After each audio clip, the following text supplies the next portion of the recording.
Hello, welcome to another You Bijou. Today we're going to do a tangle called Nzeppel, and this is one of those tangles that started out kind of challenging for me and has turned into one of my favorite tangles. And I'm going to give a shout out to my Udemy students for this tile today. It's similar to the step out ones that I have as extras in the course, but it's just on a bijou. We're not drawing step outs. We're actually just doing one tangle on a tile. And that's what these You Bijou series is all about. So let's get going. I'm going to use 4 corner dots. We're going to do that. And again, you can pause the video, get your supplies, set your intentions, and then drop in. So I'm going to start with the corner dots and the border. Just diving right in today. It's funny to me how when I draw my corner dots, sometimes I don't actually listen to them, and I end up drawing my lines in different places and tuck them underneath the line. All about the process. Okay, so for Nzeppel, I'm going to divide this tile in half, and we're going to do Nzeppel in 2 different ways. I'm going to show you regular Nzeppel on this side, and on this side, we're going to do what they call crazy Nzeppel. And Nzeppel is spelled with an apostrophe and then N-Z-E-P-P-E-L.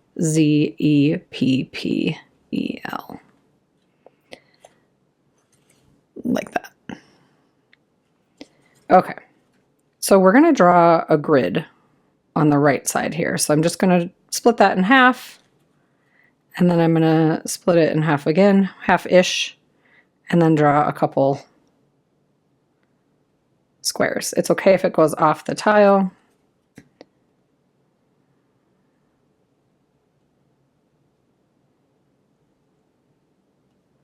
Like that on the one side. And then we're going to cross these from corner to corner. And I do them separate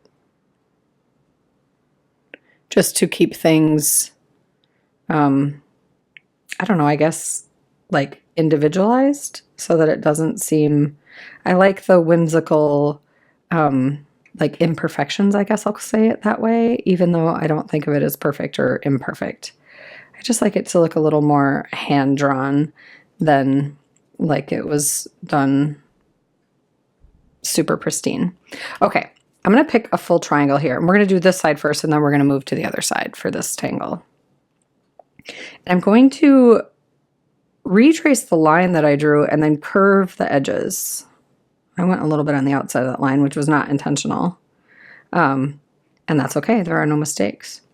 So I'm going to retrace that line again, and I'm going to make a curve when I get to the corners. So I'm just kind of retracing this line as close as I can. I'm going to be honest, like my eyes are, my depth perception is super off today. It's interesting what's happening here. But I'm going to stick with it in true fashion of the Zentangle method and realize that it is about the process, not the outcome. And I can enjoy this process, even though in this moment, my eyes are being, making it a little challenging. But I find like I'm noticing the flow of the pen. I think it's funny when kind of one thing isn't working the way it normally does for me. I'll notice other things and find like things like little nuggets that I don't otherwise notice. So I'm finding that like the pen feels really good with this paper. It's like it's soaking it up. And this is like an older pen, and it just feels like comfortable, and I'm enjoying how it feels on the paper. It doesn't feel like it's running out. It just feels like it's in flow, and I'm getting a flow as we go on here. So I'm not going to edit this out. I'm not going to redo the tile or start over. I really want to honor the idea of the method that there are no mistakes, and that this is about the process and not the outcome. And I'm having time with my tile where I'm noticing that the focus of my eyes is not the same as it usually is today. I don't have my contacts in, and some days I prefer to tangle without my contacts in, and other days it works better to have them in, and I never know which way it's going to land. And I always just decide to drop in enjoy the experience and notice how it feels different each and every time I sit down to tangle. And I do use this method as a way to decompress and de-stress and set intentions for myself of just time and quality time with self, and a way to disconnect my brain from sometimes the messy thoughts, right? Like sometimes I'm just really busy and I can't seem to get out of my to-do list in my head, or maybe it's a stressful time. And the Zentangle method will take me out of that and into the tile and creativity and logical creativity, which I find appealing. So we have these little sections where we could just leave them be, or we could color them in. It's up to you. I think in the now I want to leave them be. I don't feel like coloring in these little sections. I kind of like it, almost looks spiderwebby, and I find that, I don't know, I find that appealing today. It's up to you.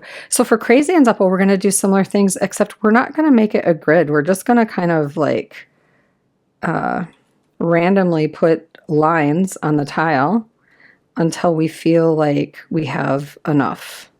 And I will tell you, as a person, like sometimes it's hard for me to not make them uniform. And so I have to like fight with myself on some level to make it a little crazy.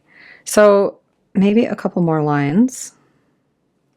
And this is going to be more to fill in, right? Because we have more spaces, but also they're different shapes. And so that can be really fun. And I tend to just start at a edge and work my way all the way through in almost like one continuous flow, even though I do pick up my pen in between. But this can be a lovely practice. And retracing the line, I think, is key for this tangle. I think when I first started, I didn't retrace the lines that I drew. And then it got just messy and difficult and challenging. And then the other thing is just anytime you hit a corner, you round it out. And that's really it. Like trace the line, round out the corner, connect. Retrace the line, round a corner, connect. So you can take your time, as much time as you want. You can make these sections as big or as small as is appealing to you. And you can see how this looks very more organized, and this is going to be a little more organic. And I love tangles that have those variations where you can play with how you draw your string or your lines and how that changes the outcome. And Nzeppel is also one of those tangles where you really don't notice the mistakes. And again, there are no mistakes in Zentangle, so maybe that's a weird way to say it. But just when things sometimes don't come down on the tile the way you would have anticipated that they would. And this method helped me get rid of the shoulds. And if you have experience with this method and you've found aha moments or things that this method does for you, I would love to hear them in the comments. I remind myself as I do tangles like this where I'm tracing or retracing lines, like taking off and of the same line that I already drew, I remind myself to soften the grip of my pen and to enjoy the flow and to not be really particular. I have to remind myself to not be really particular about if I'm exactly on the line or if it looks a little different than that. This is a fun tangle.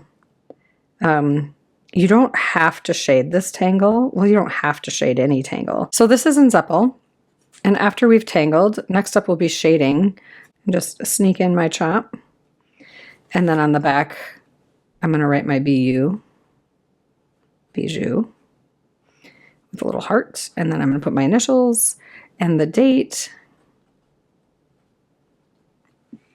And then anything else that you want to write. Now I'm going to come to shading. I wanted to be done with my pen and get out my pencil and my Tortillion. So on the back we have Nzeppel.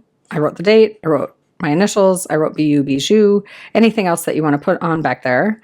And then I think maybe I'll leave these alone and I'll just shade some of these on this side.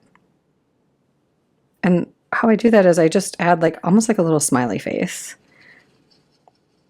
and kind of curl it. I just kind of pick a side. You could go all the way around the edge. I'm going to do that in this one to show you. And then if you had a white chalk pencil that you wanted to use, you could put like a little highlight in there. Usually when I do this, I just kind of pick a side and make on the bigger ones a little smiley face. Almost. Well, not the face, just the mouth. And I'm not going to do it on all of them because some of them are so small. And Nzeppel is kind of one of those things where often if I don't shade it, I color the background in. And if I do shade it, I tend to leave it alone. I leave the background alone is what I mean by that. And I also, like if I have smaller ones, I will sometimes just like put just a little swish of my Tortillion in those. But if you get too much graphite down, it gets tricky. So that's what it looks like shaded versus unshaded. And you can see you could take a lot more time and really play with using your Tortillion and smudging this graphite. For the interest of time, I'm just going to keep it pretty simple. I do want to show you what I mean. I said I was going to put my pen away and not use it again, but I want to show you what I mean about the background. I'm just going to do like a couple over here. If you want to color in all these little spaces that get left between the stones, you can do that. And so it would just be, I'll do this row.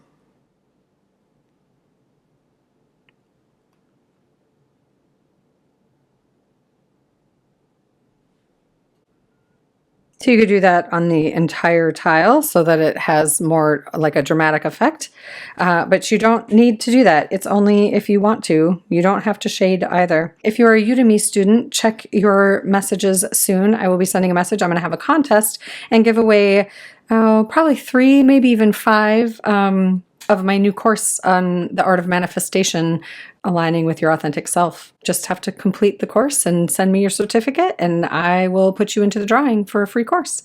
Thanks for joining me today for this YOU Bijou and I will see you next week. Bye.